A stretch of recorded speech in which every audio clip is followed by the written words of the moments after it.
Drama kasus dugaan pemerasan yang menjerat mantan pimpinan Komisi Pemberantasan Korupsi KPK, Firly Bahuri, akhirnya bermuara. Usai 2 kali pemeriksaan, Polda Metro Jaya akhirnya menetapkan Firly Bahuri sebagai tersangka. Firly dijerat atas kasus pemerasan terhadap mantan Menteri Pertanian Syahrul Yassin Limpo. Dengan hasil ditemukannya bukti yang cukup untuk menetapkan Saudara FB selaku Ketua KPK RI sebagai tersangka dalam perkara dugaan tindak pidana korupsi berupa pemerasan atau penerimaan gratifikasi atau penerimaan hadiah atau janji oleh pegawai negeri atau penyelenggara negara yang berhubungan dengan jabatannya terkait penanganan permasalahan hukum di Kementerian Pertanian Republik Indonesia pada kurun waktu tahun 2020 sampai dengan tahun 2023.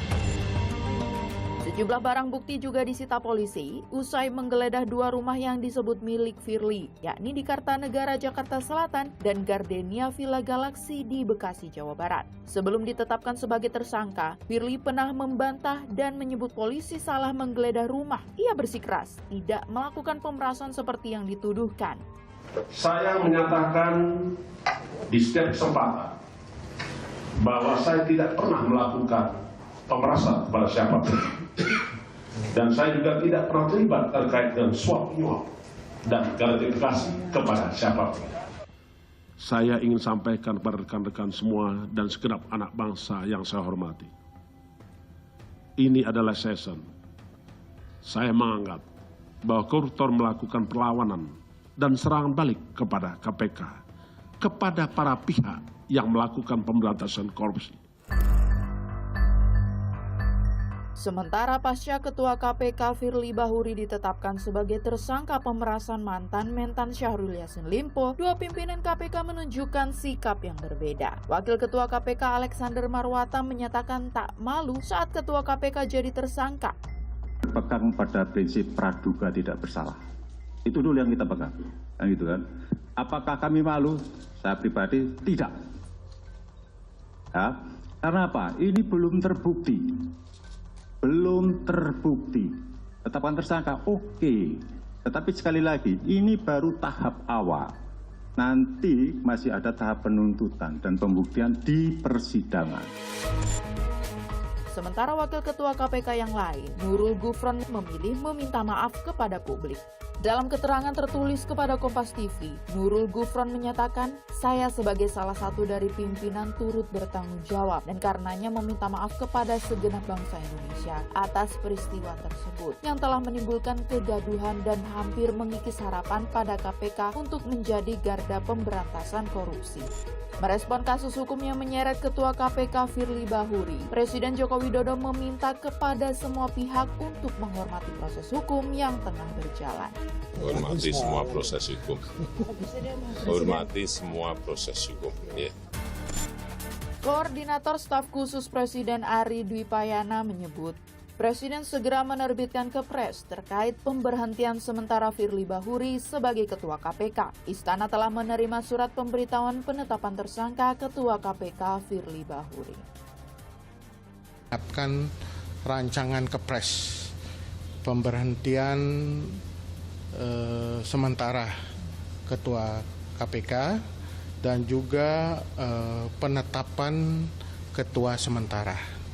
Jadi ada 2 isi dari Kepres itu, satu yang terkait dengan pemberhentian sementara ya Ketua KPK dan yang kedua adalah pengangkatan Ketua sementara.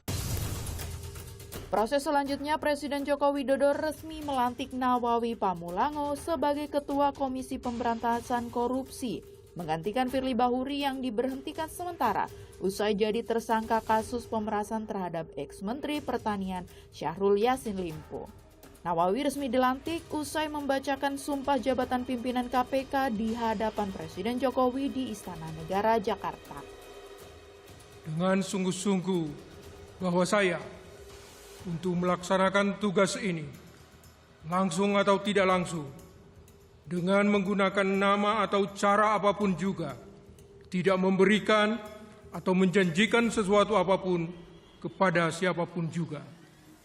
Saya bersumpah bahwa saya untuk melakukan atau tidak melakukan sesuatu dalam tugas ini tidak sekali-kali akan menerima langsung atau tidak langsung dari siapapun juga suatu janji atau pemberian. Saya bersumpah bahwa saya senantiasa akan menjalankan tugas dan wewenang saya ini dengan sungguh-sungguh. Menurut peneliti ICW Kurnia Ramadana, dicopotnya Firly membuat permasalahan di KPK selesai 50%. Namun Ketua Sementara KPK yang ditunjuk Presiden, Nawawi Pamolango, memiliki PR berat karena beberapa pimpinan KPK lain juga dianggap memiliki masalah terkait etik. Beranggapan ketika Firly hengkang dari KPK atau diberhentikan sementara, setidak-tidaknya 50% masalah KPK itu hilang. Karena mayoritas masalah itu berada di kebijakan Firly Bahuri sendiri. Namun, apakah dengan keluarnya Firly, permasalahan KPK akan mudah untuk diselesaikan? Tentu tidak. Butuh pekerjaan keras, terutama bagi Pak Nawawi, untuk mengembalikan kepercayaan publik kepada KPK dan pengelolaan kelembagaan KPK yang terlanjur kacau balau 4 tahun ke belakang, dan juga memastikan kerja-kerja KPK memenuhi nilai transparansi, akuntabilitas, dan bertanggung jawab kepada publik. Karena pimpinan-pimpinan KPK lain sepertinya belum sepenuhnya membaik. Kasus Firly seakan membuka tabir melemahnya lembaga yang selama ini menjadi harapan publik dalam memberantas korupsi di negeri ini. Tahun ke tahun mengatasi korupsi masih menjadi tantangan terbesar bagi para pemimpin negeri. Kekuasaan mampu membutakan para pejabat yang terlena untuk merampas hak rakyat. Tak perlu putus asa, karena harapan yang terjaga akan selalu menyediakan secercah cahaya bagi mereka yang percaya bahwa negeri ini memiliki banyak orang baik. Orang-orang baik yang kelak akan mengelola lembaga anti rasuah ini kembali menemukan marwahnya.